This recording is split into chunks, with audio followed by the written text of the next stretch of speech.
Here we are. Welcome back.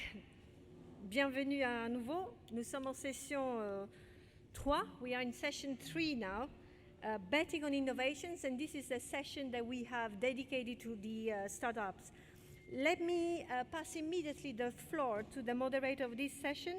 Ahmed Baroudi is the General Manager, Energy Engineering Company. Ahmed, is he with us? Yes, you, sorry.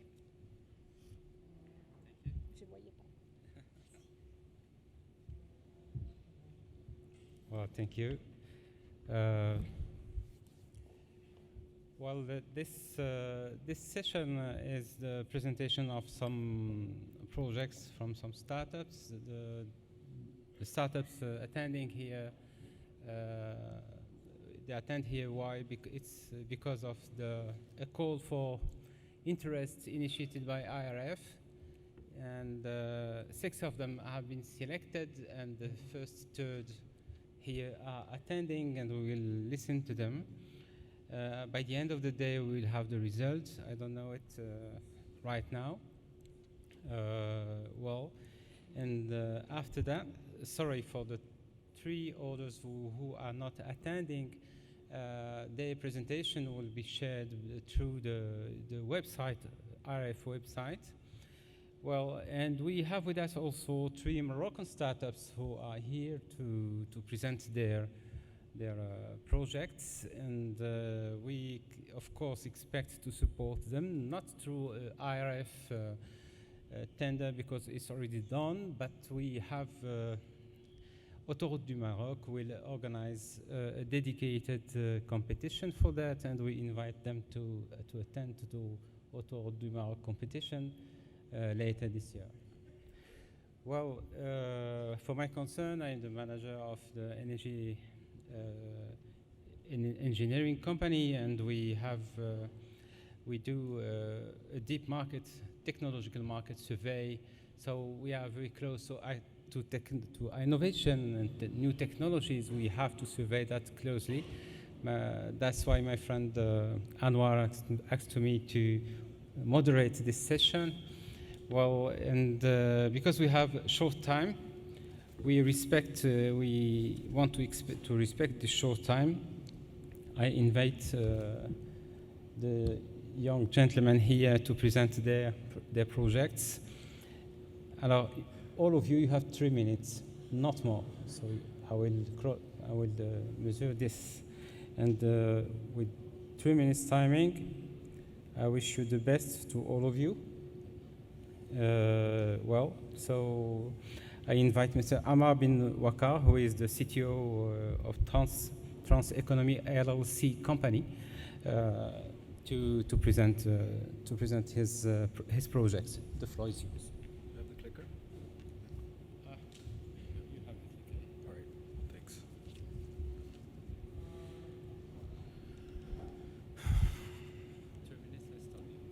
Great infrastructure makes great nations. When I moved to Silicon Valley, I drove on the dreaded 680 freeway to get to work every day. By dreaded, I mean this. And I didn't see any maintenance work on this road for 2 years. Now I understand why. The rate at which infrastructure is deteriorating and the rate at which maintenance work is being executed, the math simply doesn't add up. I'm Amar Wakar, and I'm going to present a solution to this math problem. Let's define the problem a bit. To effectively maintain infrastructure, timely decisions are imperative. To develop accurate maintenance plans, up-to-date asset inventories are required at much faster rates. The current process utilizes a lot of time-consuming and manual data processing that slows down maintenance activities, and this creates a domino effect which eventually puts lives in danger. With this vision, basically with this problem, we set out with a collective vision to develop technology that could help prevent deaths due to poor infrastructure, making Vision Zero a reality, and to transform data into actionable intelligence that we can use to proactively develop maintenance plans. And finally, make the technology cost-effective, scalable, and globally accessible. With this vision, Transconomy was born. Transconomy provides paradigm shift in the transportation asset management process. Let's talk collection. We provide the freedom to collect data through any photographic source. Transconomy Collector lets you collect right-of-way imagery that automatically syncs to the cloud, which we call Transconomy Hub. This is where our AI algorithms create GIS-based asset and condition inventories. To enable data-driven decision-making, Transconomy Viewer provides interactive and thematic GIS maps that can visualize assets and pavement conditions, and this creates a digital twin of the network under study. All of these capabilities have helped us process data in weeks instead of months and reduce costs by half. So how do we position ourselves in the market? As technology and solution providers, we form strategic partnerships with service providers, adding value to their services so that they can service the end customer or the data owner better. Through Transconomy's innovative solution, we enable our clients to make critical investment decisions to help save lives, improve commutes, enable sustainable mobility, and increase economic activity in their region. These outcomes even align with IRF's goals for environmental and social impacts.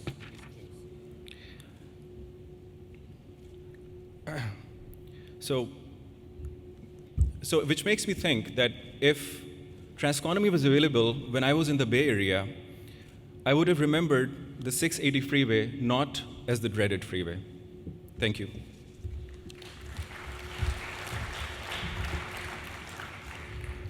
Thank you very much. Now I'm calling Mr. Emil Silvestre Ramos, who is the co-founder and CEO of IRF, to come to present. 3 minutes for you to please try to respect this limit. And they have here the chrono to have. All right.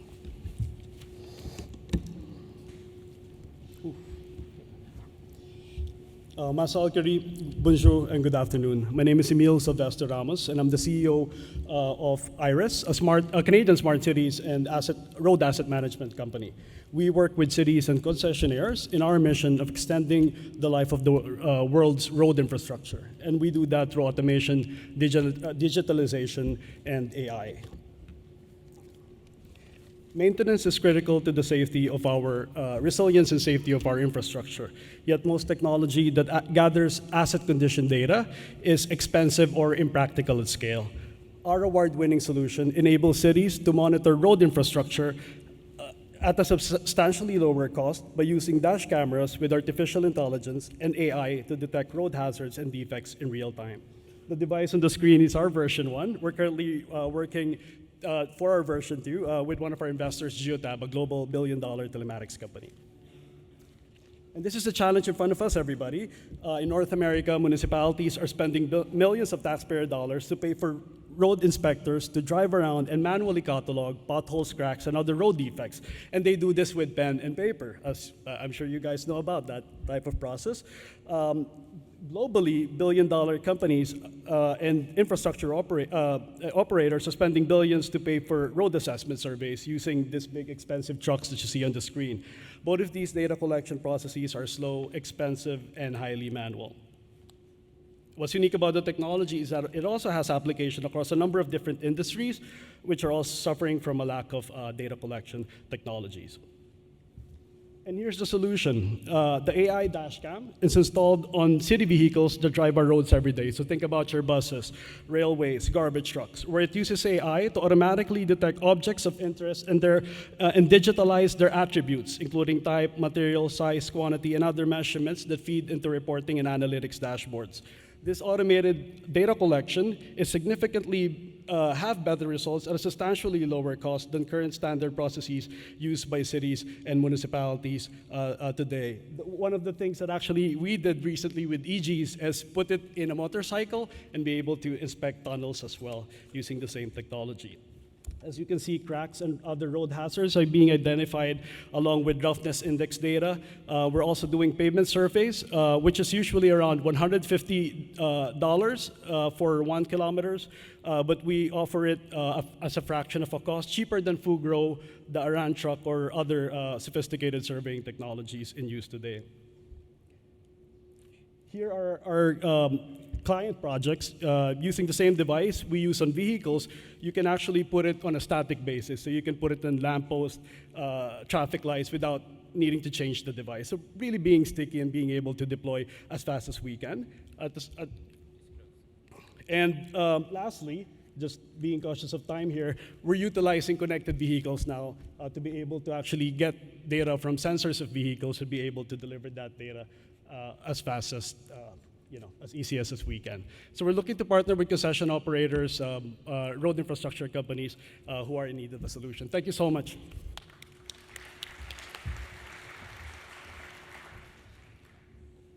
Thank you, Amir. Thank you very much.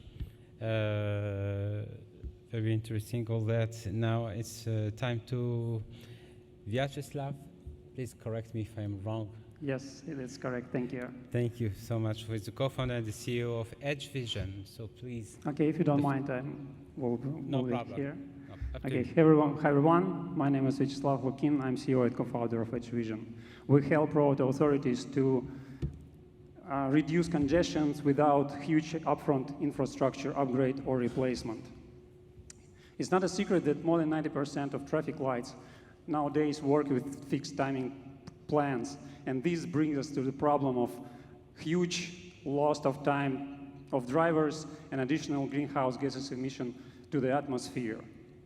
Replacement of these traffic lights is not feasible, and existing approaches require a lot of expenses and time to get value from that projects.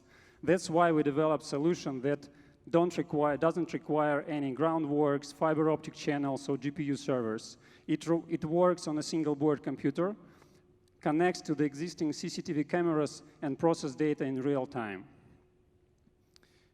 The architecture designed in a way that it can be applied as local adaptive traffic management solution for single intersection or in combination with automated traffic management system if we're talking about optimization of several intersections at once.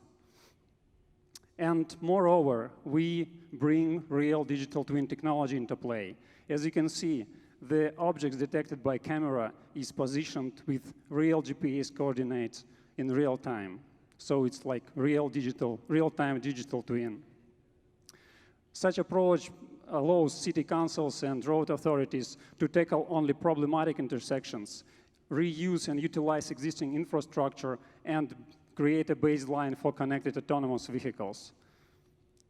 As a software vendor, we use licensing business model, but we are looking for partner to get end-to-end solution on a subscription basis for end users. And if you are keen to know more about our projects and our technology, we can run a pilot project. And I bet you are, because ITS market is a huge market, and it is predicted to be more than $19 billion in 5 to 10 years. And we see convergence of different technology into a single solution for end user and customer. And there are many players on this market, but our differentiator is that we not only can analyze and improve traffic management in real time, but we also create digital twin of the infrastructure for future mobility of connected vehicles. And we have all required expertise to succeed in this project in terms of telecommunications, hardware, software, and business development. Moreover, we also have support from leading academia, professors in ITS and computer vision, so we are kind of fully packed up for this project. If you believe in traffic light-less intersections, I will be happy to talk to you. Thank you very much. Well, thank you so much, very much, gentlemen. Now we will listen to some Moroccan startups. I will switch in French. nous allons écouter les startups marocaines qui sont présentes avec nous. La première d'entre elles étant dirigée par Hicham Zouaoui, à ma gauche, qui est CEO et co-founder de la société Pipi Pialla. Et nous vous écoutons. Vous avez 3 minutes aussi. Merci, Monsieur Leho, pour l'introduction. Mesdames et messieurs, c'est un plaisir d'être parmi vous aujourd'hui. Aujourd'hui, je vais vous présenter notre start-up qui s'appelle Pipi Pialla, qui est une application de covoiturage. Le constat et la problématique majeure qui nous a poussé à se lancer dans ce beau projet, c'est comme vous voyez sur les images suivantes, c'est la difficulté de trouver un moyen de transport, surtout les week-ends et les jours fériés, la qualité du service et aussi l'impact écologique. Notre solution, c'est une application qui met en relation deux particuliers pour partager les frais du trajet de manière commune. Elle est disponible sur Play Store, Apple Store et Huawei Store. Nous avons bâti cette communauté. Avant tout, Pipi Pialla, c'est une communauté qui a été bâtie pour pouvoir échanger des trajets communs entre eux. On a instauré ce nouveau concept au Maroc, on a éduqué cette communauté à faire du covoiturage et à partager les frais ainsi pour que ce soit un moyen de transport durable et éthique. Qui sommes-nous? Je vais essayer de passer pour ne pas perdre plus de temps là-dessus. Notre mission est vraiment de permettre aux Marocains de se déplacer partout entre les villes de manière très facile et très fluide. Le marché, on le connaît déjà, on va essayer de raccourcir les choses. Aujourd'hui, Pipi Pialla, c'est plus de 300 000 téléchargements, à peu près 200 000 membres qui sont actifs au sein de la communauté. C'est plus de 3 000 tonnes d'émissions de CO2 qui ont été économisées avec l'utilisation de l'application Pipi Pialla. Pour l'utiliser, c'est très facile, il suffit de s'inscrire, chercher le trajet, réserver et payer. C'est très simple.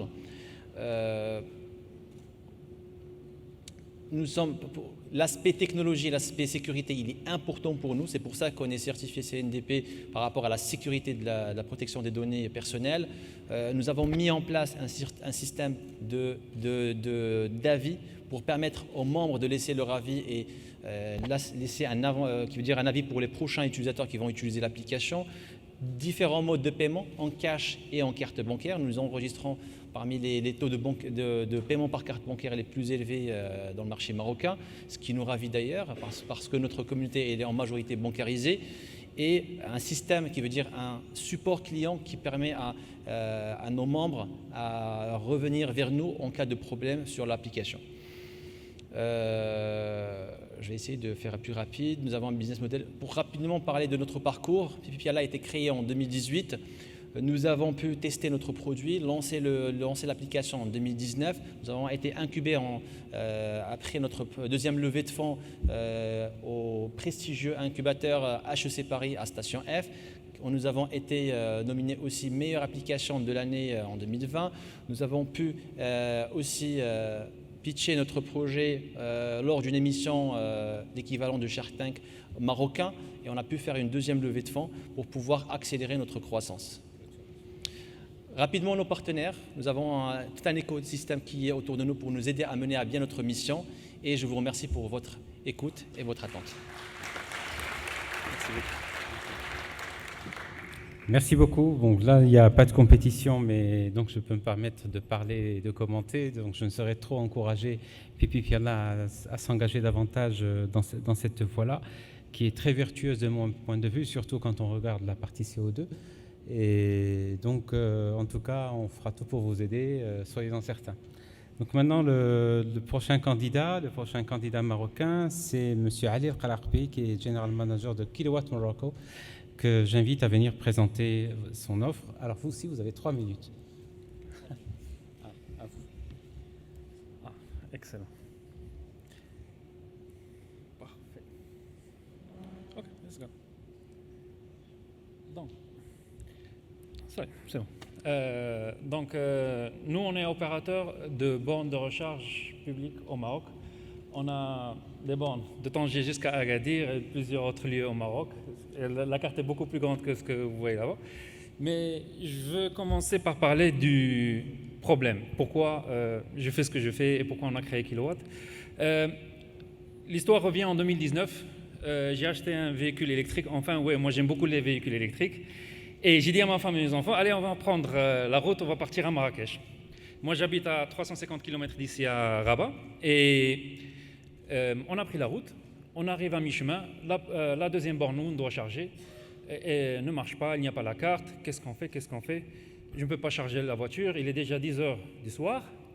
Et là, peut-être vous pensez que j'ai un problème pour charger la voiture, mais j'ai un deuxième problème. Comment expliquer à ma femme qu'on ne va pas peut-être continuer à Marrakech? Donc, j'ai de la chance, j'ai chargé rapidement avec une prise 220. On est arrivé à Marrakech, on a passé le week-end. La semaine d'après, je reviens à Rabat et je rencontre M. Badriken qui était avec nous ce matin, qui ont créé ce réseau de bornes de recharge. Je leur dis, on doit travailler ensemble, on doit trouver des solutions. Moi, je n'accepte pas que les bornes restent, qu'il y ait un problème pour les gens pour charger. Je veux aider et on veut éviter que les gens prennent en voiture électrique, continuent leur voyage en dépanneuse. Et c'est ce qu'on a fait. Après plusieurs négociations, on a pris en charge la gestion des bornes de recharge de Irezen qui sont sur l'axe autoroutier de... Oups, je reviens. Bon, il y a une slide qui manque.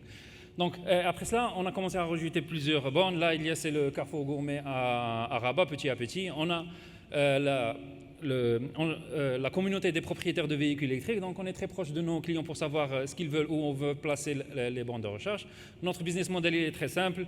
Il y a un lieu où on met une borne de recharge, on leur parle, on dit on met la borne de recharge, vous ne payez rien. Mais vous payez l'électricité qui n'est pas beaucoup, et nous on gère la maintenance et la réparation au jour où on va nous laisser autoriser à faire payer les gens la recharge. Donc on a déjà installé des bornes dans le port Tangemed pour leur usage interne. Et par exemple, on a fait des installations sur l'UIR Rabat, c'est la plus grande installation où il y a 5 bornes de recharge, une rapide et 4 de 22 kW.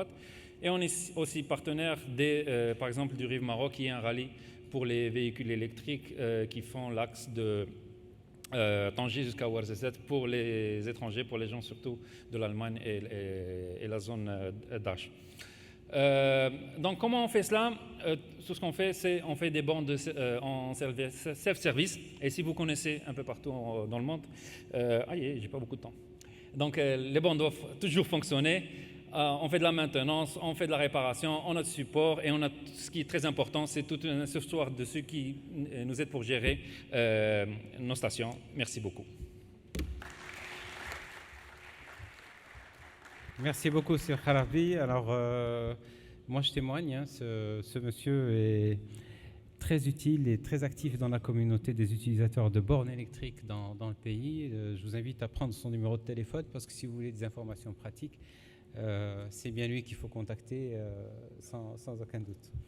Voilà. Donc, autre chose. Donc, dernier candidat marocain que j'invite à venir, qui est M. Aziz Ben Slimane, qui est fondateur de Hoplamob. Donc, je vous invite à venir nous présenter votre projet. Et comme tout le monde, vous avez 3 minutes. Je vous laisse le chrono aussi pour vous aider. Bonjour tout le monde. Bon, je vais essayer de présenter en anglais. Ça sera une première pour moi. Are you in love with your cities? Yes? Are you happy with your mobility services, urban mobility services, transportation? No. Sure. So, as we see, there is a lot of transportation or mobility services, urban mobility services, transportation. And the idea right now for me, for Hoplamob, is to disrupt some usage, transportation usage. And we want to address one use case, and I think it is the first use case for all citizens. It is the short distance, the last mile. So between 0 and 5 miles, we are trying to transform our urban mobility. So how we do that? We see what's happened all over the world, And we are trying to do something different, to localize, like Marrakech style, as I heard. To localize is to have happy mobility for the cities. So how we do that? First of all, we are trying to build our Hopla Park. Hopla Park is a smart station that can charge and park and block all vehicles, like from electric bicycle, electric scooters, and scooters. And we are trying to build that with in Moroccan, with the Moroccan industrial and Moroccan engineer. So we want to address a lot of type of usage, like experience, trips, and also for, we are trying also to sell some managed mobilities, like for organizations.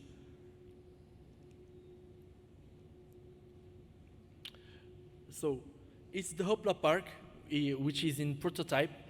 Right now it is launched in some space, some private space, like hotels, restaurants, and cafe. And with this private partnership, we had been able to address our urban mobilities easier. So our Hopla Park allow right now to park the electric vehicles and also to charge it. And we want also to have a universal lock and universal charger.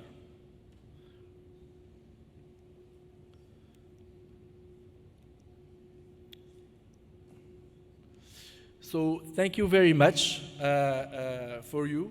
I'm Aziz Musliman with Hopla Mob. Thank you. Thank you, Mr. Bessiman, and thank you for the respect of the timing. I know that you had much more things to present and to discuss with us. This session, the objective of the session is Richard for me because we have all the presentations done. But before closing this presentation, I would like to share with this young gentleman one information, because when Mr. Anwar talked to me, I tried to find a way to support and to help this young entrepreneur. My suggestion is in fact, the result of my inquiries I found and discussed with a friend who is based in California. Maybe the slide, if you can share that with everybody. It's an accelerator. It's an accelerator for young startups that I invite you to contact. You have the link here. You can have this information through the website of IRF, because it will be shared with everybody. This accelerator comes, at the early stage after the startup phase, to help you, to support you in training to help you to manage a company, to prepare a pitch with the investors, and to go with you to Silicon Valley to pitch investors personally, and to keep their support until you obtain your funding. This is a friend who is the manager of this accelerator based in Auckland. I would deeply encourage you to keep this address, and I hope for you the best success for all of you. And thank you for attending of your presentation, gentlemen. Voilà.